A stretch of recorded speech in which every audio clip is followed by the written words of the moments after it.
السلام عليكم أعزائي المشاهدين، كي دايرين؟ بخير؟ ناشطين هما هادوك.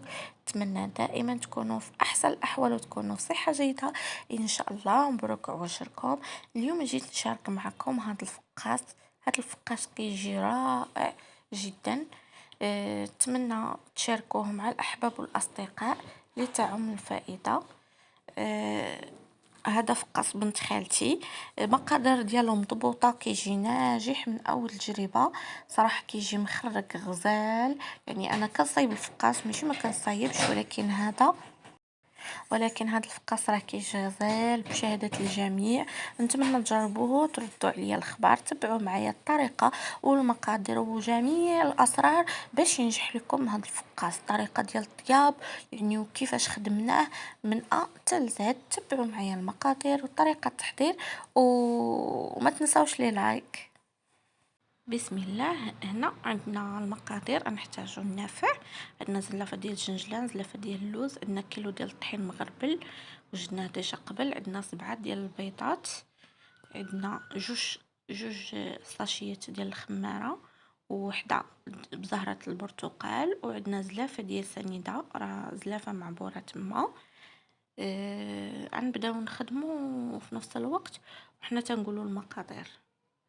هنا كناخدو يعني في خلاط كهربائي كما كتشوفوا. كنبدا نوضعوا داك البيض ديالنا. هنا عندي 7 البيضات، ولكن انا كندير 6 البيضات كاملين، والسابعه كندير غير الابيض ديال البيض، والاصفر ديال البيض كنحتفظ به جانبا، لان غنحتاجو في الدهين ديال ديال الفقاس ديالنا في الاخير. هذا هي لاستيس ديالنا. كما كتشوفوا هنايا كنعزلوا داك الصفار بيضه كنحتفظوا به جانبا حتى الاخر.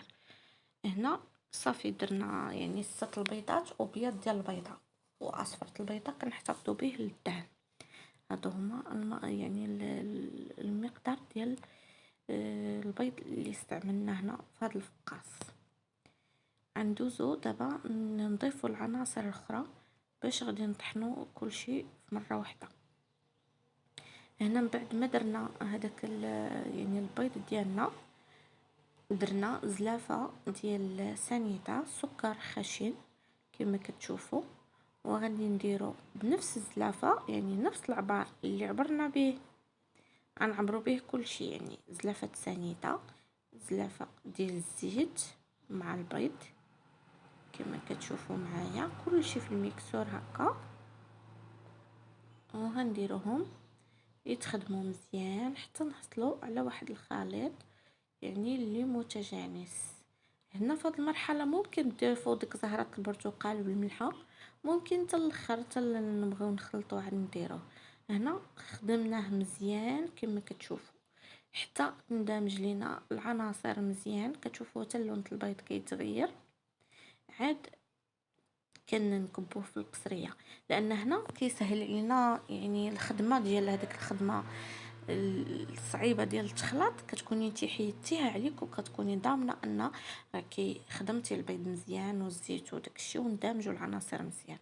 هنا من بعد ما كبينا داك الخليط، كبينا زلافه ديال الجنجلان، زلافه ديال اللوز، كبينا النافع تقريبا شي 2 معالق حتى 3 على حسب نتوما كيفاش كتبغيو يعني الفقاس ديالكم، واش عامر يعني مقوم مزيان ولا لا. حنا هنا يعني كنقوموه مزيان. ودرنا قبيصه ديال الملحه. كندخلوا هاد العناصر في بعضياتها كما كتشوفوا بهذه الطريقه. كنبداو نخلطوا واحد شويه باش كتندمج لينا. حنا هنا راه درنا داكشي بلدي على حقو طريقو في القصريه. انا وبنت خالتي هنا في هذه المرحله انا كنصور وهي كتخلط، علاش انا قلت لكم فقاس بنت خالتي. المهم هنا عندنا يعني الدقيق ديجا مغربل، ولكن ما فيها باس عاودنا غربلناه. يعني كل ما غربلنا الطحين كيعطي يعني كيعطي واحد هذا كيكون يعني الوصفه ناجحه. سمحوا لي يعني بعض المرات كتمشي ليا الهضره. هنا ضفنا واحد 2 ديال الخمارات ديال الحلوه، حتى درنا شويه طحين، درنا داك خمارات الحلوه، وغنديروا حتى ديك الساشيه ديال زهره البرتقال. يعني راكم عارفين كاينه ازالاء ديال المهم على حساب كل واحد وشنو اللي متوفر ليك. ما كانتش متوفره ما كاينش مشكل. هنا خلطنا ديك الخليط جيدا هكذا. كنبداو نضيفو. حنا كندخلو هنا كندخلو شويه بشويه، ما كنجيوش نكبو داك الطحين كامل. حنا راه عبرنا كيلو يعني، ولكن كنبداو غاديين وحنا كندخلو. حنا غاديين وكندخلو شويه بشويه. ملي كنشوف العجينه ديالي شربات ليا داك الطحين كنضيف عاوتاني مرحله اخرى، وانا غادا معاه حتى نكمل يعني الكميه ديالتي كامله اللي هزات ليا هاد الفقاص. صراحه راه ما نقول لكمش، جا رائع جدا جدا جدا. نتمنى تجربوه وتردوا عليا الخبر. هنا من بعد ما خلطناه حصلنا على القوام المناسب. كما كتشوفوا العجينه راه ماشي قاصحه وماشي رطبه البنات، العجينه متماسكه شاده راسها، وكيف في نفس الوقت ماشي خفيفه وماشي قاصحه. هنا دهنا الطاوه ديالنا بالزيت اللي غادي نديرو فيها الفقاص ديالنا، وفي نفس الوقت دهنا هذاك شدينا ديك العجين ديالنا وقسمناه على 3. بغينا حنا نديرو غير 3 الحرابل على حساب الطاوه، القياس ديال الطاوه اللي عندنا. وبغينا الفقاس يجينا كبير.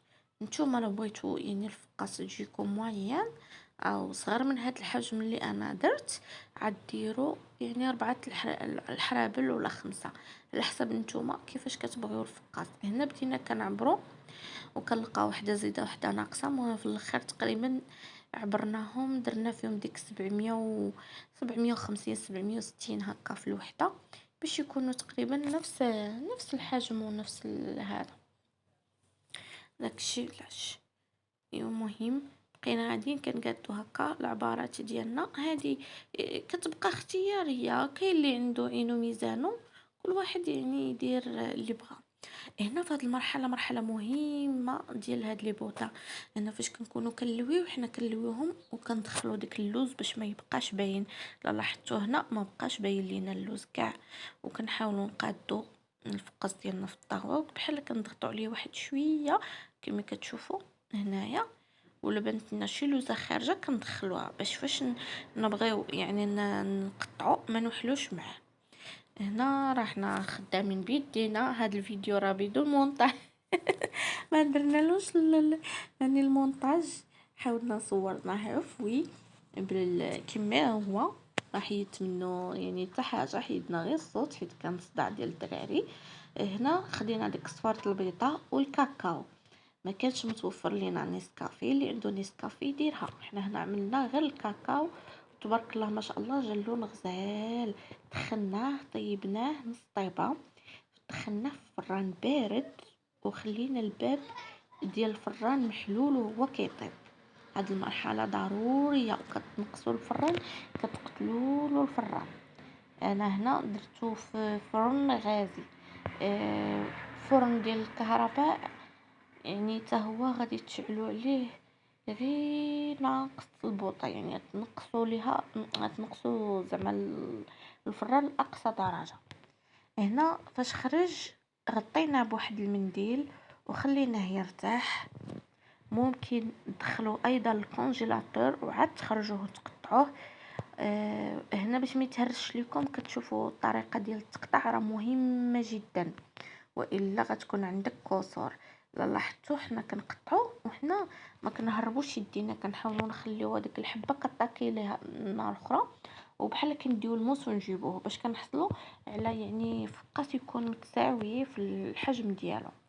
وكان ها ندخلوه كملنا له الطياب، حمرناه على جوج جهات، وكان هذا هو النتيجه ديالو. صراحه راه درناه يعني صايبات ويا بنت خالتي في اسبوع، جا غزال. اللي شافوه داقو شكروه بشهاده الجميع. نتمنى تجربوه. قلت انا علاش ما نشاركش معكم يعني شي حاجه اللي مجربه والانسان كيتقنها. الاسرار ديالو كاملين حاولت نجيبهم لكم في هذا الفيديو. نتمنى تجربوه. اللي ما كينجحش لها الفقاس راه من اول مره غينجح ليك بهاد يعني الخطوات اللي تبعتيهم يعني دقه دقه. ومهم نتمنى نكون خفيفة خفيفة ظريفة على قلوبكم. إلى فيديو آخر إن شاء الله مع فاتي، زهرة المدائن.